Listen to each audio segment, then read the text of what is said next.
Hello everybody, we're going to be talking about OBS streaming today. How to use OBS and the do's and don'ts, and just basic tutorial stuff. So, right now, I know a lot of people are trying to get into streaming, and I have friends that are going to try and do it, as well as my actual job wants to start streaming things to have a more interactive relationship with the people that go there. So I think it's great, and I think people should actually do it more. But they just don't know how to do it. It's a lot of information. It's easy, but it's a lot of information all at once hitting you. I know when I started, I was really confused and just like overwhelmed with some of the stuff that's on here. It's basic, but you need to know what to do and how to do it. So, first things first. Let's get out of the intro screen and go to OBS. Oop. No. Okay. So, this is not an install mod or install video. This is going to be just how to use OBS from within OBS. If you need to know how to install it, I'm going to probably make another video on how to do that at some point. But for right now, we're just learning the basics of OBS. Your Twitch account and everything else should be, how to add all that stuff, that should be in the installation video or an install. When you install it, it should all connect there. After that point, you're gonna arrive at this screen right here. So on the left, you have your stream information, your activity feed. On the bottom, you have your scenes, sources, audio mixers, scene transitions, and the controls. And on the right, you have your stream chat. In the middle, you have your preview of what you're sending out from your computer onto your stream. So whatever's in this box right now, that's why you see it going in like it's going into an infinity screen. It's because it's capturing that screen right now again and again and again and again and again, and it's just capturing what's on this whole screen. So it's just gonna shoot an infinity shot. It looks like we just have 3 this time. It's not really an infinity, because I made this smaller. So let's break this down even more. Let's start with the stream information. Now, the stream information is basically going to be how you're advertising your stream. The title is going to be underneath your stream video or on Twitch. So you need to know how to label it. I basically do it really simple, like how I have it now, OBS Basics. So people know exactly what I'm doing on my video or my stream. The go live notifications, this is going to send a ping out to your followers, and it's going to warn them that, hey, this is what's happening right now. Come visit me in my stream. The next is category. So category is going to be something that you pick from a list. I had just chatting, but you normally would put basically your game. I like to do Legend of Zelda. If I could spell it right. Yeah. Breath of the Wild. Yep. And you click on that, and there it goes. When you do that, tags pop up for it. These tags are going to be something that streamers on Twitch, or not streamers on Twitch, people who want to look for certain streams on Twitch that have certain tags. This makes them it makes them look for categories that they like.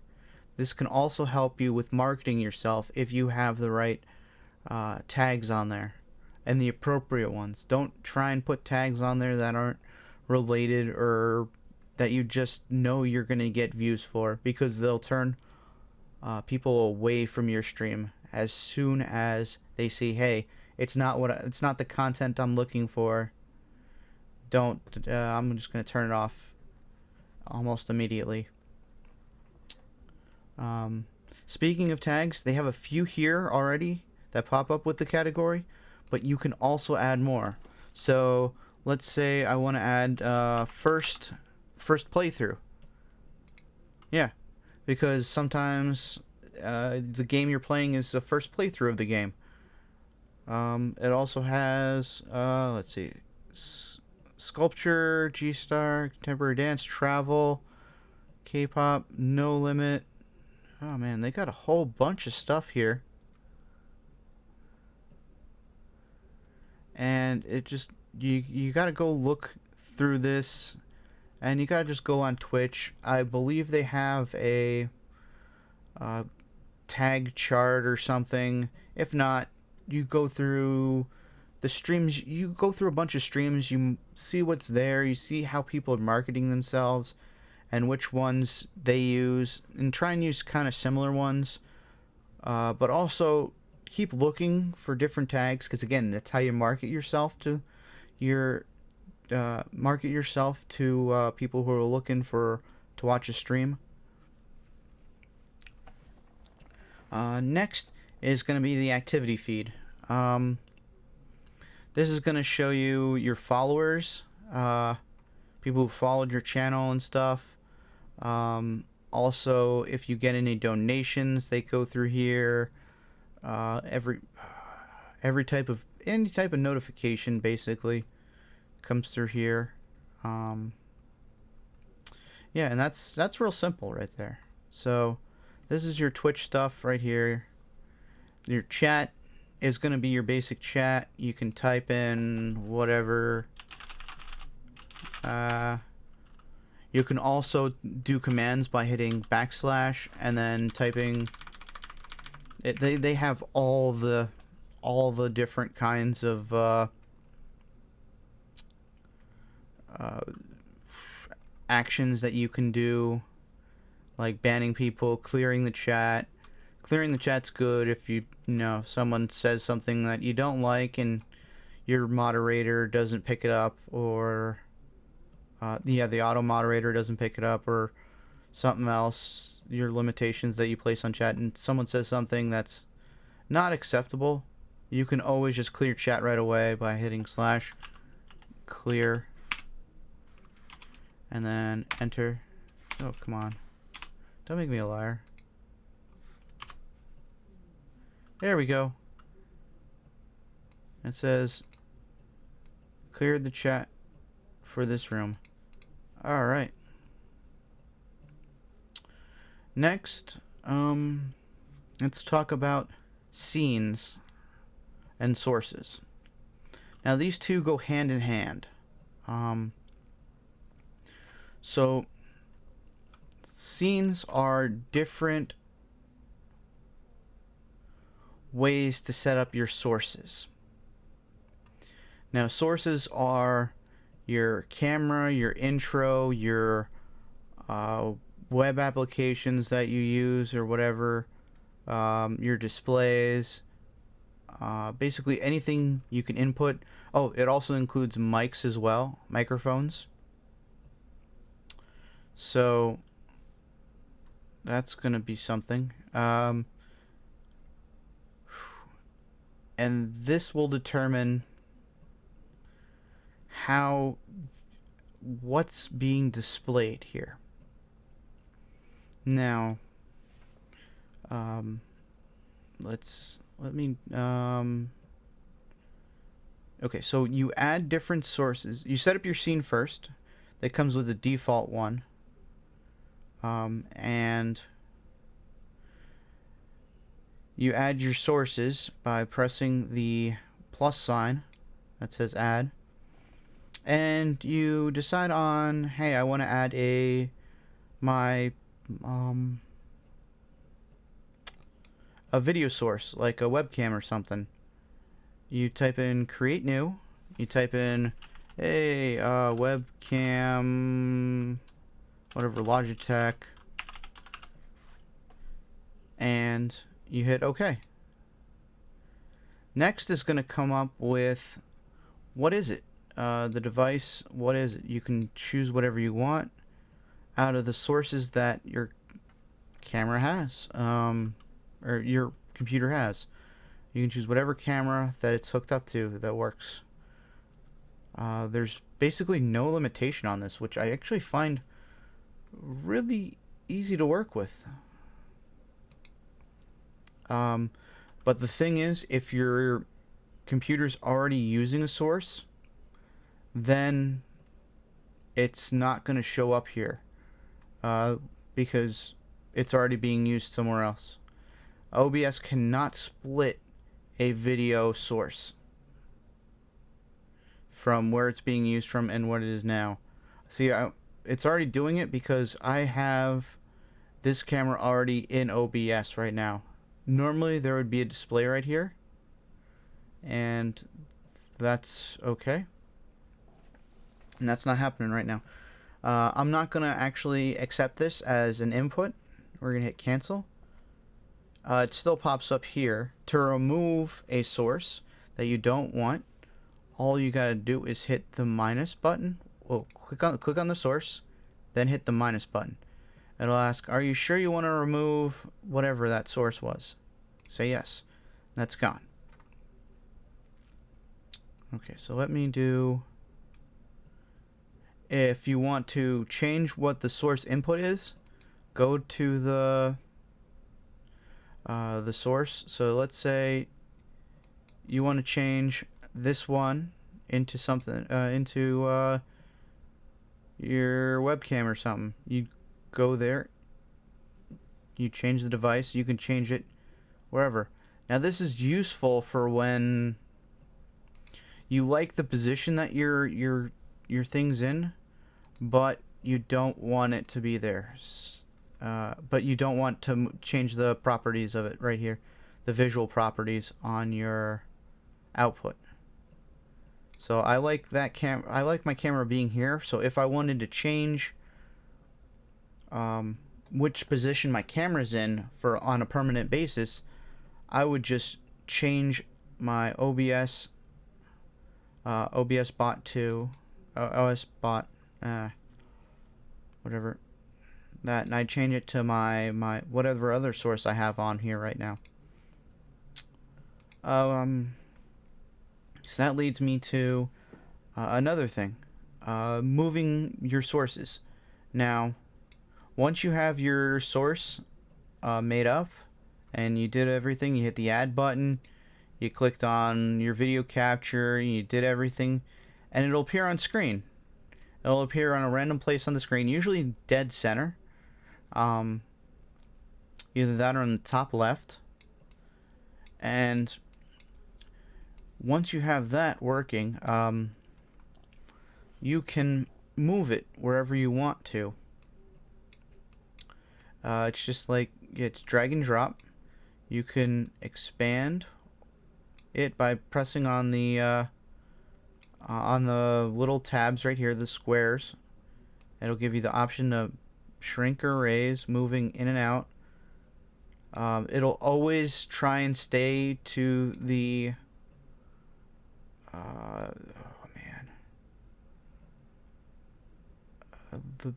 the width and the height will remain proportional to each other. So you can like increase it by like 200% or decrease it by 200% or whatever. But it's all, the width and the height will remain constant, and it won't throw off your image. It it won't distort your image. That's where I'm going with.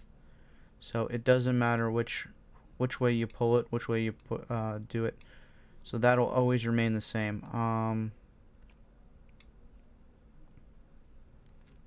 There we go. Once you place it in a way you like, yeah, again, you can expand it. It likes to automatically click to or go to the edges, so it'll automatically like to put itself in the corner, or if it's near there, it likes to automatically go to the top, left, right. It doesn't like to be thrown out of bounds. You can do that, but it likes to stop right before out of bounds. So once you get your camera positioned and the way you like it, and you don't want it to ever move again or something, you can go to the source down here on the bottom and hit the lock icon. That'll mean that it will always be there. You saw the if you take a look, you can see the red around it. And once I push the lock, I can't get to that anymore. I can't grab it. I can't grab my camera anymore. So that's always going to be there. So that way, if you have problems with, maybe you want to move the scene underneath, sometimes it'll grab another thing. This is exactly like Adobe Photoshop. These are all the different layers, and you can move them around. You just got to make sure that they're locked. Speaking of Adobe, this system right here also works like Adobe. So let's go back to my webcam right here. So let's make it big for right now. If I were to, let's say we want something else on top of it, because you can see this is on top of the main display that I'm putting out right now. If I wanted to if I wanted to throw this behind it, or let's unlock the desktop right now, or yep. So like this is still on top, underneath this one. If I wanted this one to go behind the desktop, I could do that by clicking the source on the bottom and dragging it further down the line. The one on top of this list will always be the first thing, the first layer you see and interact with. So because OS Spot is there instead of display is on top of OS Spot, it'll always be on top of my camera. Now let's go back to the way it was. Whee! See, now you can't see it. Now you can't see my camera at all. And that's sometimes a problem. Alright, so there we go. We're going to lock this. Another thing that is really nice is the invisible, I guess, box. The visible and invisible eye icon on the bottom left of your screen.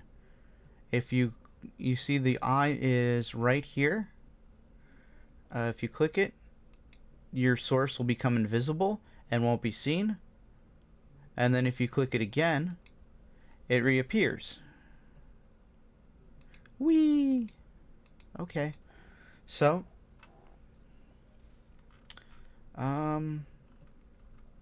that's pretty cool. Alright, next is gonna be, oh man, did I lock this one? Yep, let's bring that back. Lock it. so I can't touch it. And we're good. Alright. The next thing is going to be the audio settings. Now, the audio settings can be done through just by clicking this bar and dragging it up. It'll show you the decibel count right here. And you want to try and stay on this bar in the yellow. Well, the green to the yellow. If you go into the red, you're going to be cut off by how loud you are. And the software won't like that at all. You'll start clipping here. If you know what that is.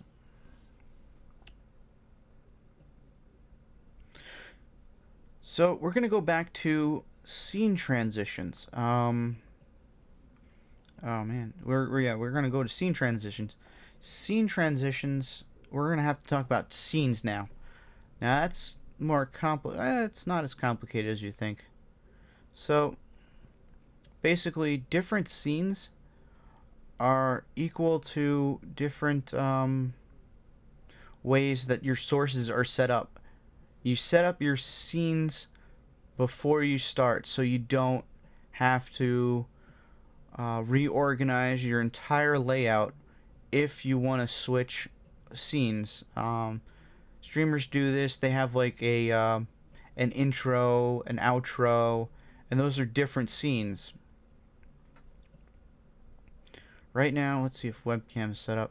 So I'm gonna scene transition to my webcam setup. And thank God that's not there. Alright, so right now you're just seeing me on there. And you saw how it faded out? That was the scene transition that I have set up. But right now my camera's basically on me.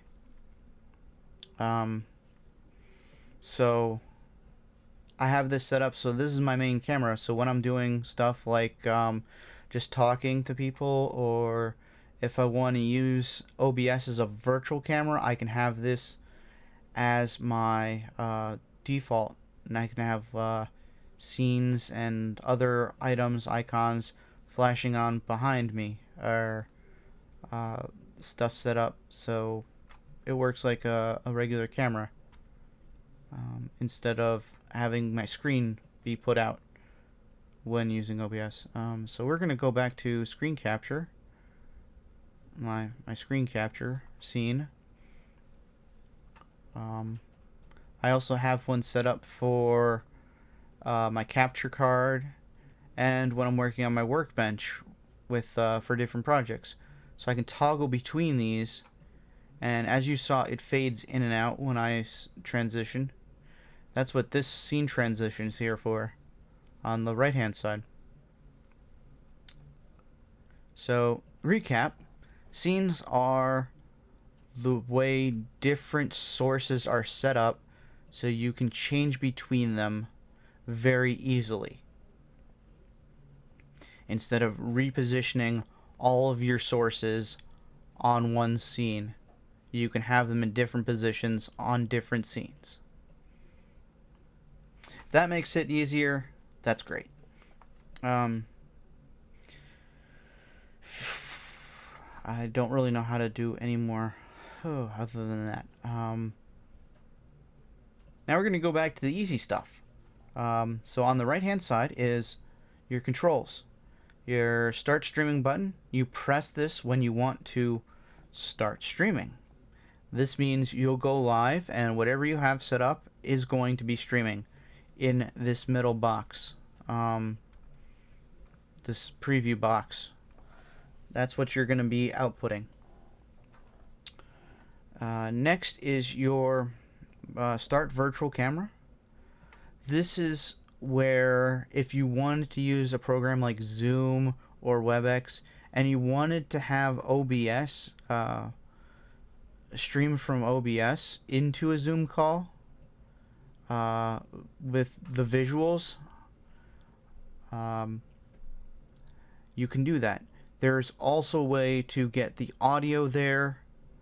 That's in another video that I made that's a little bit more advanced than what this video is going to cover, but if you wanted to just do the visuals and just have a mic on the side, microphones, Windows likes to, they can be split between two different programs running. It can grab it from two different sources, can grab your microphone at the same time. So there's no problem running OBS and Zoom at the same time if you're just going to use that microphone and skip the audio mixer in OBS altogether. If you want to use the audio mixer and capture stuff from your desktop, or let's say you have a capture card, you're going to have to follow my other video on how to get sound out from OBS into Zoom. That's just a totally different thing.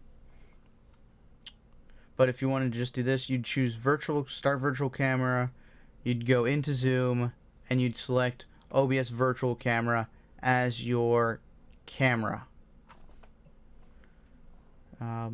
Again, I have more on that in my other video. There's normally a start recording button here, but since I'm recording in OBS, it's already going, and it's going to say stop recording.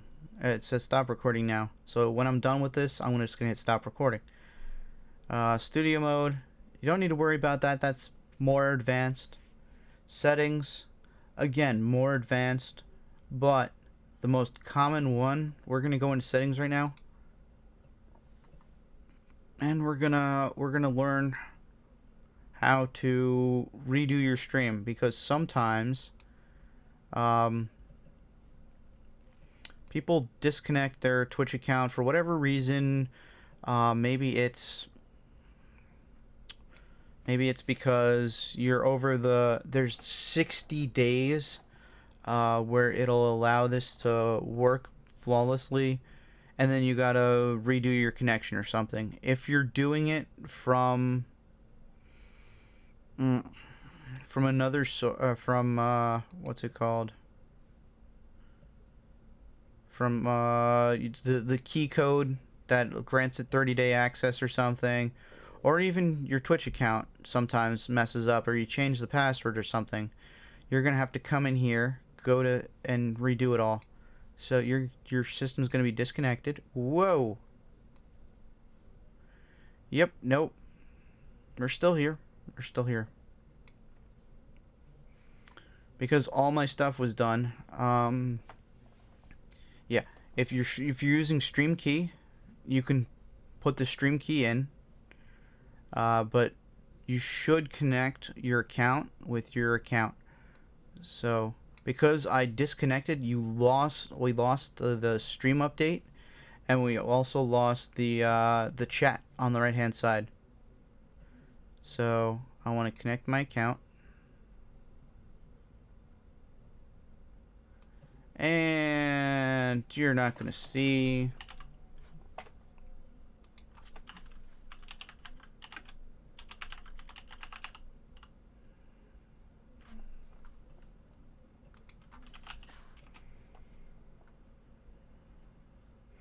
And because I'm so not here.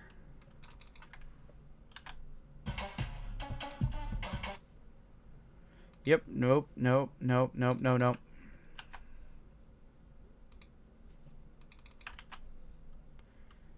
I have to log into Google because I forgot my password.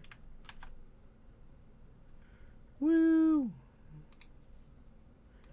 Alright. And then it's going to give you your enter your code, authenticator app, whatever. And you want to click off remember 30 days. And you also want to throw in your code.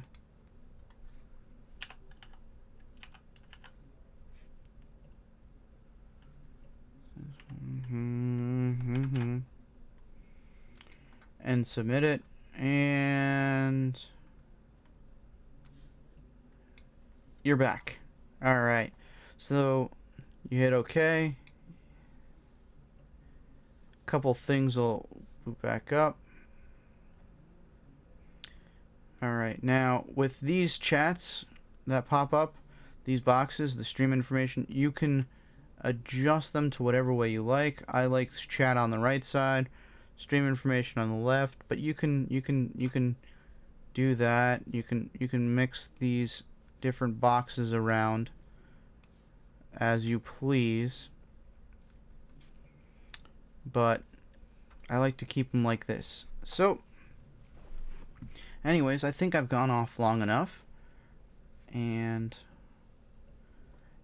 this is basically what Twitch, streaming from OBS to Twitch is.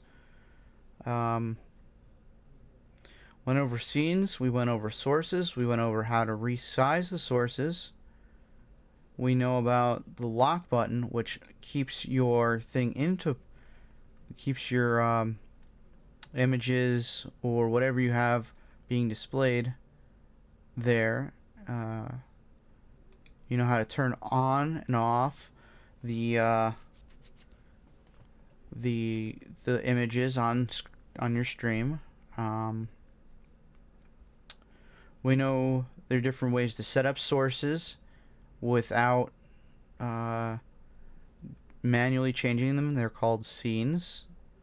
And went over stream information, activity feed, chat, different controls, the audio mixer, and scene transitions. So yeah, you can change the scene transitions really. I didn't really go over them, but there's only a few on here, and that's when you want to change from different transitions from your different scenes. Like again, some people have an intro, an outro scene, and they just have a credit scene sometimes, and some people like that. Me, I'm basic. I don't really put that much work into it, but yep. So we went over everything. So I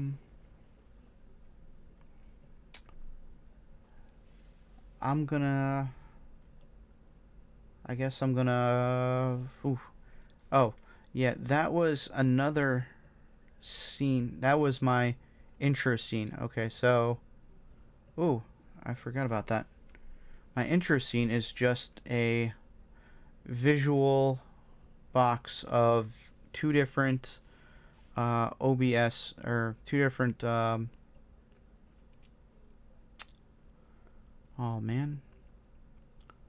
two different displays.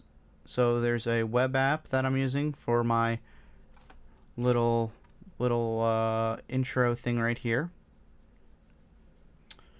for my Twitter handle, my YouTube, and everything else. And there's my bigger camera. I have two different cameras, or two different sources on this one. Yep. And I'm doing that because you can add what's it now? Add an existing source, and you can double up on that. You can't add another source with a different. You can't add a where's now? You can't create a new one, but you can use an existing one to do two or more different sources. If you want it like a different, bigger one for what I'm doing. So I have a tiny one in the top right hand side, and then this big one right here. So I can turn it invisible when I don't need it, and turn it visible when I do, when I want to do my intros or outros. And in order to throw them all into one, you can just click and drag them on top of each other, and it'll create a folder. Oh. No. Don't lie to me. Yeah. There we go. Yep, it's in the folder now, and it really doesn't do much because that one's a mic that I'm going in and out. But that's one of the ways you can do it. But other than that, that's a little something more advanced. But for right now, I think we covered a lot of it. And if you have any questions, just let me know. Um, yeah. Put it in the comments below. Have a wonderful day, and I'll see you next time. Bye. Hope you learned a lot.